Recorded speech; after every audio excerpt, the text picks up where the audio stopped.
Welcome into our Friday edition of our virtual happy hour presented by Bud Light Seltzer. I'm Julie Donaldson, and well, folks, we've come to the end. This is the very last virtual happy hour, so we're glad that you've been along with us for this training camp ride. We were saying it feels like it hasn't really ended, but look, this show will be done. We have a lot more exciting things coming for you as we do gear up for the regular season. I don't do these shows alone. I don't want to. Nobody should ever have to go alone. So I'm going to bring in our Washington football team insider, Zach Selby, to join me to close this one out. Zach, no pressure, but we have to go out with a big bang, okay? Hey, we saved the best for last. I'm ready to roll. Let's talk some ball, Julie. All right, throughout this entire thing, we've been bringing everybody along through the journey as we are going through a transition into a new era. There are so many exciting things to come.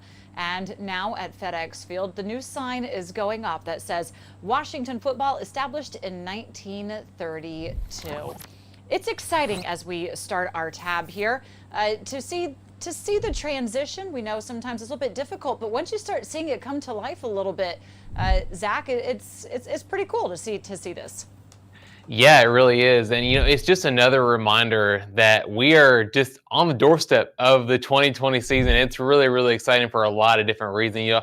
Obviously you have, the new culture that Ron Rivera is building here in Washington. Then you also have the whole new rebranding phase that's going up to it. And just seeing that signage up there and even going to, name the streets after Joe Gibbs and Sean Taylor, it's just a reminder that we're here. We're literally just days away from kicking off the season against the Philadelphia Eagles. And I'm fired up for it. And just seeing those signs just made me fired up even more, to be honest with you. Yeah, it's cool to see the burgundy gold still there, the name Washington, the name team. That's what we are getting behind, because that is what the new head coach, Ron Rivera, wants. He wants everybody to get behind the fact that this is one team going forward. Now, like, they call him Riverboat Ron for a reason as he comes in here, because he was really on the forefront of analytics. I think before it was like a trendy thing that every team started to follow. And he was gambling a little bit on fourth down, but he found that the analytics kind of backed it up. But it also, when you gamble, you have to have a little bit of instincts. And so, Ron Rivera talking about how he approaches analytics. And one thing you got to be careful about analytics, there's a little bit of a saying that's figures lie and liars figure. You can find a stat to tell you whatever you want it to tell you. And a lot of people will point to those things. The truth of the matter is you really don't know. It's like people sit there and tell you, well, you get here and 8 times out of 10, you're going to convert. Okay, great. That's a great number, 8 times out of 10. But you decide to go for it, and you just happen to be that 2 out of 10. Now what? Are you guys going to excuse me and say, hey, coach, you know what? It was in the numbers. No, you can't go by just strictly purely analytics. This game is not just by the numbers. This game is played by humans. Decisions are made by humans. And when you start going with a cold, straight up numbers, that's hard. It's like, everybody sits there and goes, well, what are the analytics on a fake? When you run a fake punt, what's the analytics? When does it tell you to run a fake? Well, there really is nothing that tells you. Sometimes it's a field. The other team has got momentum back. They close to within 3. It's 4th and 3, and all of a sudden you call a fake on the punt and you get the first down. Everybody goes, oh, wow, what did the analytics tell you? The analytics didn't tell me anything. Okay, they had taken back the momentum. We only had a 3-point lead. We had 7 minutes left to go, and if we had punted the ball, there was a chance they could have scored. So you have to be careful when it comes to numbers. You have to really dive deep into those numbers. But you also have to pay attention to what you see and what you feel on the film and in practice. Believe me, I appreciate the numbers, I do, but I also take them with a grain of salt because, I've played this game, coached this game long enough to know that sometimes the numbers aren't always there. Just because you convert, 9 times out of 10 times, but you may be going up against the defense that converts 9 times out of 10. So it's a little bit of a crapshoot.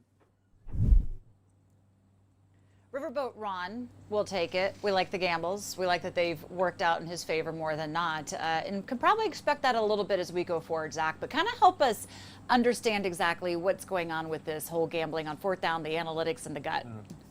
Yeah, well, obviously we'll never really understand exactly what's going on in Ron Rivera's head. We can give a pretty good estimation of it. So just as an example, we're going to take a study that was done from the 2017 season through the first 6 games of the 2018 season.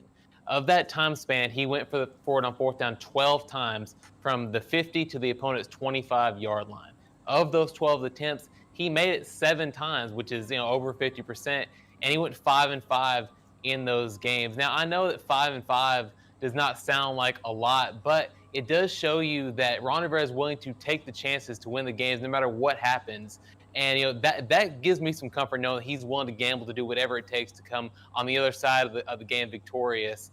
And on top of that, in 2019, the Carolina Panthers were 50% on fourth down, which is 13th in the league, which is pretty good. And that's compared to Washington, which was 21st last year. So what we can tell from that is that Ron Rivera is going to bring his gambling mentality over here to Washington, and it can only mean good things for this offense and how this team wants to go about things.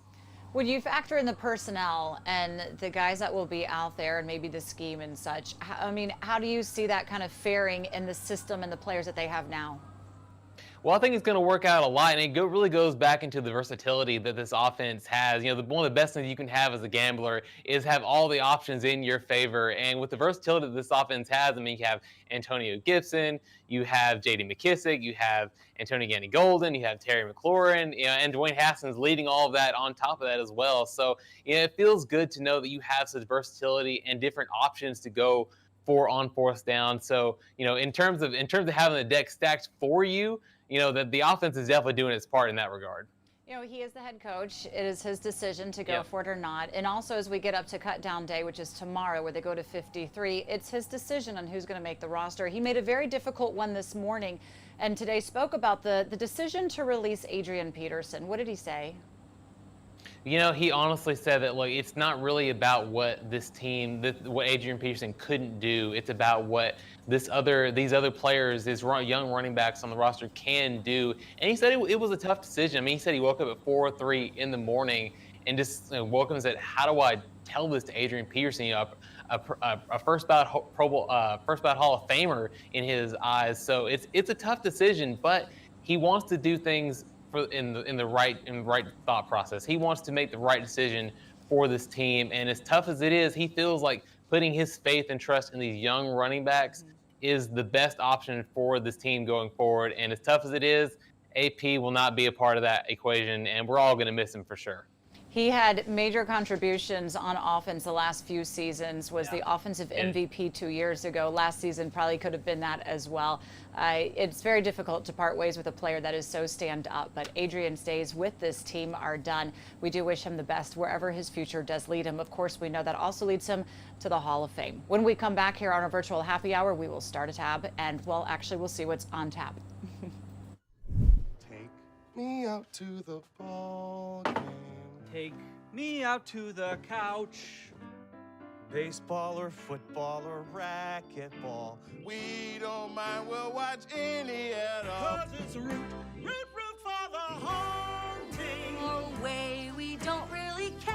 Oh, no, I care. 'Cause sports are finally back and there's a Bud Light there. A moment of joy.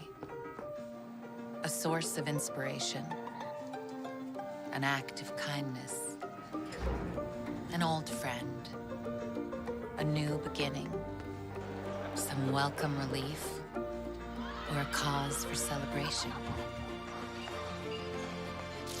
What's inside? Possibilities. What we deliver by delivering. This is the front door. Here's the living room. The hallway that takes us to The kitchen. The bedroom. Oh, and of course, where we spend most of our time. The backyard.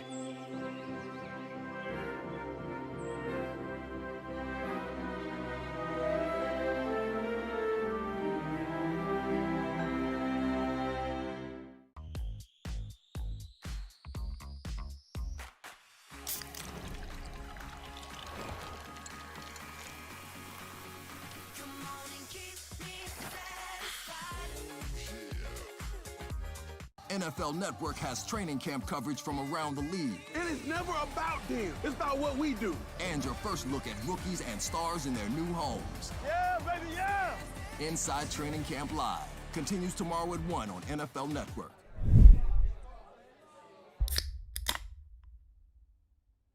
Our virtual happy hour presented by Bud Light Seltzer. Julie Donaldson and Zach Selby here with you. It is time now for what is on tap. Zach, the secondary, they always have to have a certain nicknames for themselves. They like to call themselves Gotham City. So you are going to be breaking it down a little bit for us. If this is Gotham City, somebody has to play the role of Batman. Who is that? Who would that be? Well, that's going to be an easy decision. That's going to go with my boy Landon Collins. He is the Cape Crusader of this secondary. Batman is the leader of Gotham City and all of his super friends that he has protecting the city. And Landon Collins is that guy for this secondary. He is the leader. He is the most accomplished. He is a multi-Pro Bowler. And on top of that, he's all over the place. He knows how to make the plays and do things that the city or the secondary deserves. And on top of that, he has a sick visor as well. So he already has the cowl to go with the nickname. He definitely has the swag, he has the attitude, and I've seen him in a few different cars, so we know he's got the Batmobile under lock and key as well. How about every Batman has to have a Robin? I'm curious as to who you say is his Robin. Well, for the boy wonder, I don't know if he would like to be called that, but I'm going to go with Troy Apke here. And a lot of this has to go with the communication that he and Landon Collins have. Landon said that communication is one of the most important aspects to him as far as who is beside him at free safety. He wants to make sure that they're helping each other out all the time and making sure that they're putting each other in the right positions. And Troy Apke has been doing that so far in training camp. Well, I guess now training camp's technically over, but they have been communicating a lot. You can see them before the plays is talking, getting a little bit of quick tips from each other here and there.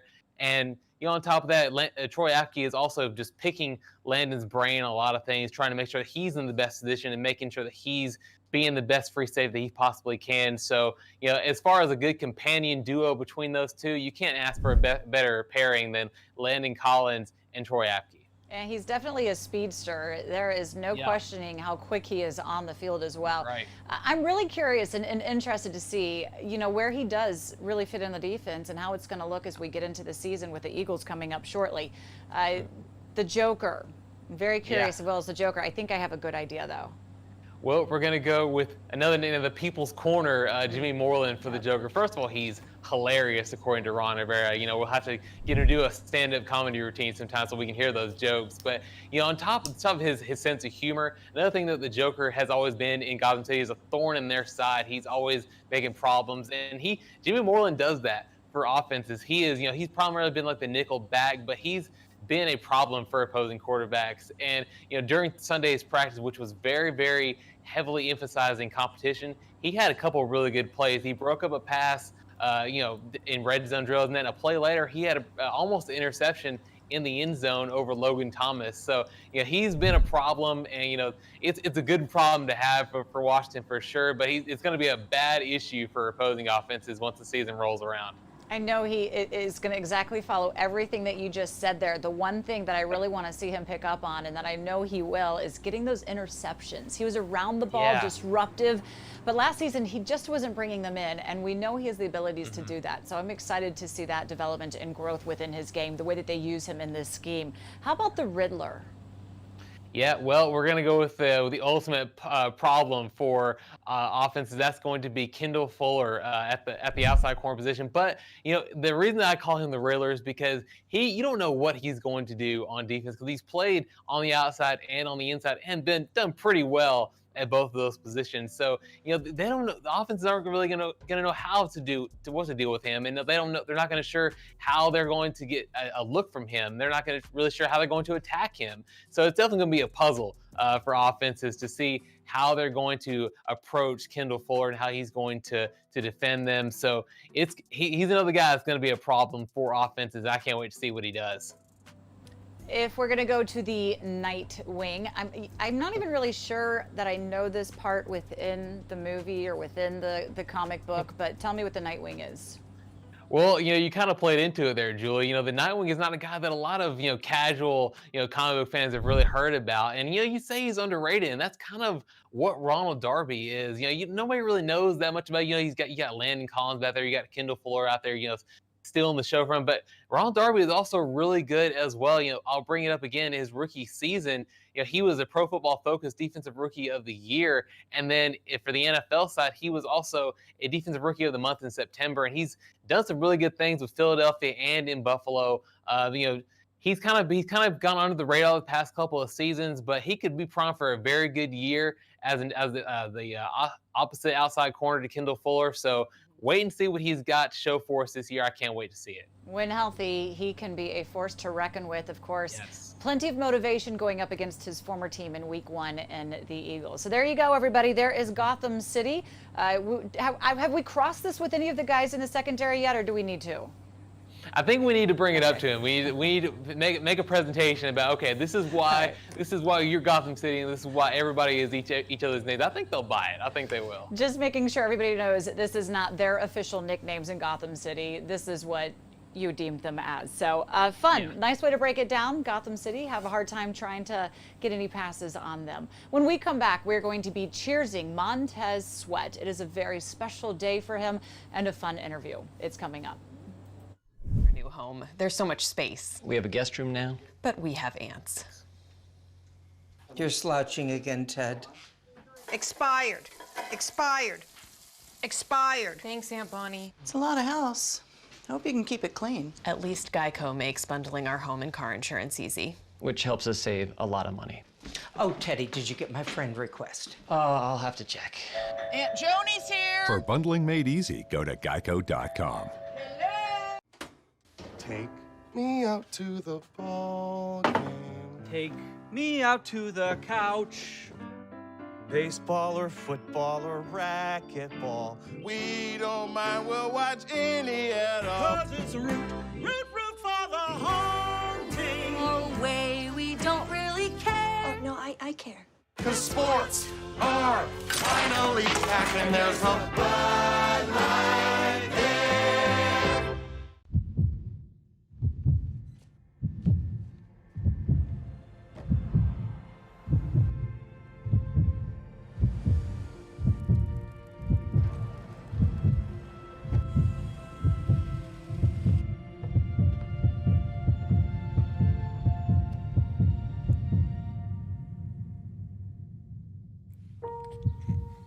Miracles. What we deliver by delivering.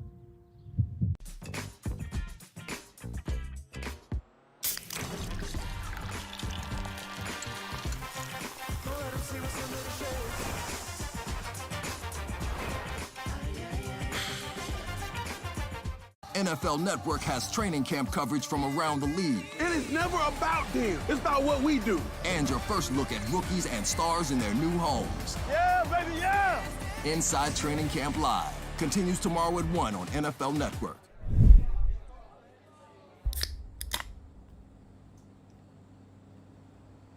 Our final interview on this virtual happy hour presented by Bud Light Seltzer goes to Montez Sweat. It is a most special day for him. You'll find out in just a moment. But last season, he was drafted 26 overall. He is 6'6", 262 pounds, and a force to reckon with. And quarterbacks this season, with the addition of Chase Young, are going to have to be on high alert when he comes at them. Here is Cheers to That with Montez Sweat. First off by saying happy birthday. I'd sing to you, but I don't know that that would necessarily be a treat. Did you ask for anything special? No, just be here on a work day is great, but I appreciate the happy birthday.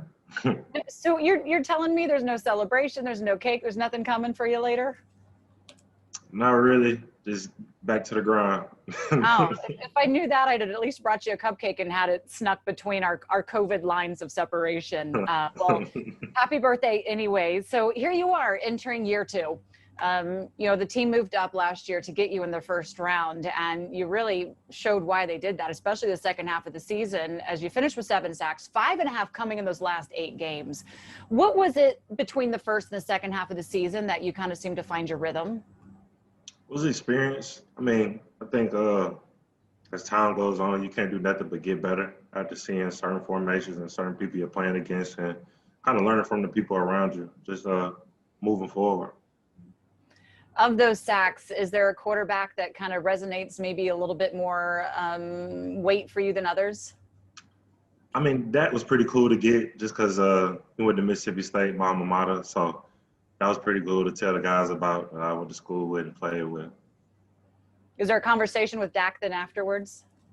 No, he was a little salty, but no combo. just a sack. All right, it's okay. That's all you need to say. Heading into this year, then, I mean, what are your goals? What are the expectations, considering you finished so strong last year? I mean, most definitely, I want to do better than I did last year, of course. I set some goals within myself. I like to keep to myself, but I mean, main thing is just building upon what I did last year. All right, then we're going to go double digits at least for you then. Look, how much does the 4-3 help you? We hear from the coaches that, last season you dropped back a little bit. You had to get those tight ends and the running backs and be able to block for them. But now you're going to be going forward a good 95% of the time or more. How does that kind of fit what you want to do in your game skills? Yeah, I think it definitely complements to my playing style, being aggressive, attacking out of the three-point, just always attacking. I guess last year I was kind of just waiting to see what the offense was about to do, and I think this year we're more so dictating. So they bring in Chase Young, and look, we can talk about him ad nauseum. And from your viewpoint, though, where do you? I mean, look, he's drafted second overall. Automatically comes in and makes this defense better. But as a teammate, I mean, is he as advertised? Should we get as hyped for what he's going to bring to this unit as we are? Most definitely. I think he's better as advertised, to be honest with you. Even on the field, he has a certain knowledge for the game that most rookies don't really come in and have. So I expect big things from him this year. He's going to draw a lot of attention. Are you kind of like getting excited, realizing that if you're on the field with him, you're going to be able to hopefully beat those matchups and have more opportunities? Yeah, I mean, we're going to complement each other. He might take a double team. I might come scot-free. I might take a double team. He might come scot-free. So it's going to go hand in hand along with those guys on the inside. It's going to bring a lot of attention too. So it's definitely going to create one-on-ones across the board, but that's what we want. Do you guys have competitions amongst each other of who's going to get the most sacks this season? Because I feel like across the board, everybody has an opportunity to be able to get their fair share at the quarterbacks. Most definitely. I mean, I feel like that's kind of the elephant in the room. I mean, most of us, that's what we prime upon. We want to get sacks. So, I mean, it's definitely I got some small bets going on with the D tackles, who's going to get the first sack and all that type of stuff. So, yeah. It's definitely a competition, but it's friendly competition. Well, all right. Who do you have? We keep that in between the D block. Okay, fair enough. Hey, look, there's a new coaching staff here. You've got Ron Rivera that comes in and Jack Del Rio as defensive coordinator. Both guys played the game. How has it been working with them? And because they played, does that help any more over another coach that maybe didn't? Yeah, it's been a minute since I had a defensive head coach, and so I kind of like that, especially with Jack also being a player. So he kind of knows the things that go on within the game and stuff like that. Kind of knows the stuff that we go through. So it's definitely good relating to those guys. In high school, I saw that you were rated as one of the nation's top tight ends being recruited. Do you ever go to Scott Turner and say, hey, in case you need any little help? Nah, he too busy trying to game plan against the defense. But all right, well, I know he likes to get tricky a little bit at times. I mean, maybe somewhere down the line we might be able to implement that somewhere into the offense. But right now it hasn't came up yet. Okay. Look, you're pretty darn good at what you're doing, and if things are going to get better, I think there's a lot of reason to keep you right there where you're at. Also, just talking about expectations for this season and kind of the competition that you have with a lot of the guys. Your 40 time is just outstanding. The fastest of the combine for your position group. We've seen you out there racing against the other D-line guys. Have you lost a race yet? Actually, I got to be honest. Some of those guys in the inside, we got like these trackers on the back of our pads. And sometimes guys just go to the ultimate exceed, and they sometimes beat me on the tracker. But in a straight up race where I know we racing, I haven't been beaten yet. Yeah. There's something to say. It's one of the reasons, again, everybody gets really excited about this D-line. How good can you guys be? We can be as great as we want to be. I mean, we just have everybody has a role, and we have to play it along with the guys behind us. But I really have high expectations for this defense. Camp's now wrapped. It's all about week 1 and the Eagles. How do you feel camp went for you? And just kind of what is your approach knowing that without a preseason, your first live action is going to be trying to get after Carson Wentz? Yeah, I think we had a good camp. At first, we was just kind of, you know what I'm saying, getting back into football, knocking the rust off and stuff like that, but it moves fast. So just getting the defense down and stuff like that. I think it had a good camp. And as far as week 1 goes, I'm ready to get after it. I think the guys on to the left and right of me say so. Is there a quarterback when you look at the entire schedule that you kind of like circle and say, I'm going to specifically go after him? Yeah, I want to go after everyone, but I don't know. Like I said, it's always cool getting Dak. I mean, we got some good QBs on the schedule, Lamar, Kyler coming up, so it's gonna be nice getting those guys down too. What's going to be the trick when you try to go after Lamar Jackson? I don't know. Shoot your shot. Just shoot your shot. You just got to go in with all you got. That's where the speed's going to come in handy. Yes, ma'am. Before I let you go, I have to ask you about this. Can we look forward to, please, this is one of my favorite things from you last season, a new Old Spice commercial? With all the COVID stuff going on, it's probably going to be real hard to do. Hopefully somewhere down the line we can get somewhere in the works. But right now we had to stand by. All right. We appreciate your time. Happy birthday taking time out on this. Thank you again. If I was allowed to see you in person, maybe this is my cop-out. I'd bring you a cake next time. But we got to keep it safe. We got to keep it COVID. Good luck this season. We'll see you against the Eagles. Yes, I am. Bye. And cheers to that on a birthday day for Montez Sweat. Zach, Coach said you can anticipate and expect and should expect a lot more from Montez Sweat this season. But even though the defense is supposed to be the strength of this team, Jack Del Rio, the defensive coordinator, is saying he still wants more and they're capable of giving more. Yeah, and the defensive line really wants to be the leader of the defense, but Jack Del Rio really doesn't see it that way. He doesn't really see that one particular group being in charge of the whole defense. He wants everybody to just focus on doing their job and making strides, which they have done, throughout training camp. He really wants them to focus on 2 things, which are pretty simple. One is stop the offense from getting down the field, and 2, take the ball away from the opposing offenses. And they're primed to do that pretty well. Montez Sweat, speaking of him, he's looked really, really good the past couple weeks from just in one-on-one pass rush and in team drills. He's looked really good. The whole entire defensive line has looked really good, but the entire defense is making strides as well. And if they can focus on those 2 things that Jack Del Rio wants them to do, they're going to be in good shape this year. Excited to see how they do going up against the Eagles in just a matter of a week, pretty much. Zach, when we come back, you have a bold prediction, so everybody stick around for that. I do. Is the front door. Here's the living room. The hallway that takes us to the kitchen. The bedroom. Oh, and of course, where we spend most of our time. The backyard.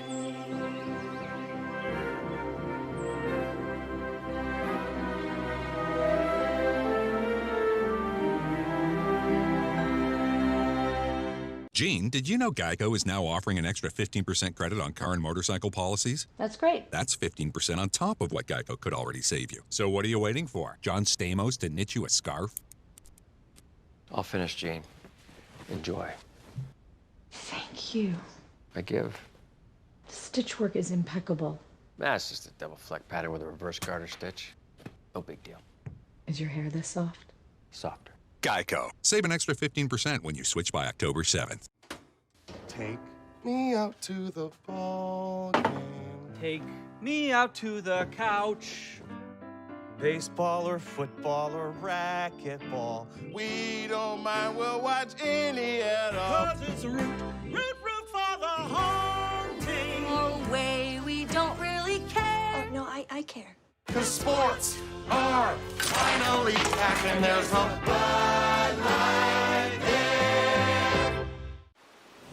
Training camp is here. Let's go. Let's roll now. And nobody has it covered like NFL Network. You got the keys to the car. Let's go. Live reports every day. Let's go, guys. Good tempo. Push it. With inside access around the league. I see the coverage skills. I need to see the physical. Start there. Let's go. That's what I'm talking about. And your first look at rookies and stars in their new homes. He's getting better and better. It's time to get back to football. Inside Training Camp Live continues tomorrow at 1 on NFL.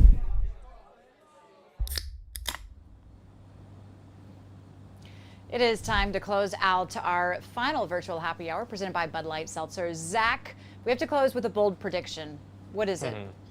Well, you know, for the last show, we got to go all out, like you said. And I'm going to go into a little bit of a prediction for the Week 1 game against the Philadelphia Eagles. You know, this offense has gotten a lot of momentum for the past couple weeks. They've done some really good things. You see some good players like Antonio Gibson, Terry McLaurin, Steven Sims, and Dwayne Haskins, who was named the starter for Week 1 a couple days ago. So I'm going to go ahead and say it now. Dwayne Haskins is going to throw for 3 touchdowns against the Eagles. He's looked really good. He's done all the things that Ron Rivera challenged him to do in January. And Scott Turner has been in love with the things that he's been doing in camp. So my Southern's going to come out, but y'all ain't seen nothing yet. The kid is going to have 3 touchdowns. Go ahead and book it now for me. They are expecting a lot more from him this season. The way he has carried himself, the way that he has handled camp, he has earned that right, and it wouldn't surprise me really if he does go out and do that. We shall see how this offense comes together. I know everybody's a little excited to see what Scott Turner has planned for this offense. It's going to be fast-paced. It's going to be up-tempo. You're going to see guys all over the field, and hopefully a whole bunch of touchdowns. 3 for Haskins, according to you. Thank you to everybody for joining us on our virtual happy hour presented by Bud Light Seltzer. For Zach Selby, I'm Julie Donaldson.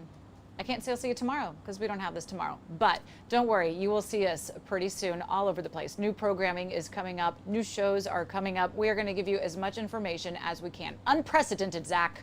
Yes, ma'am. All right. See you next time, everybody.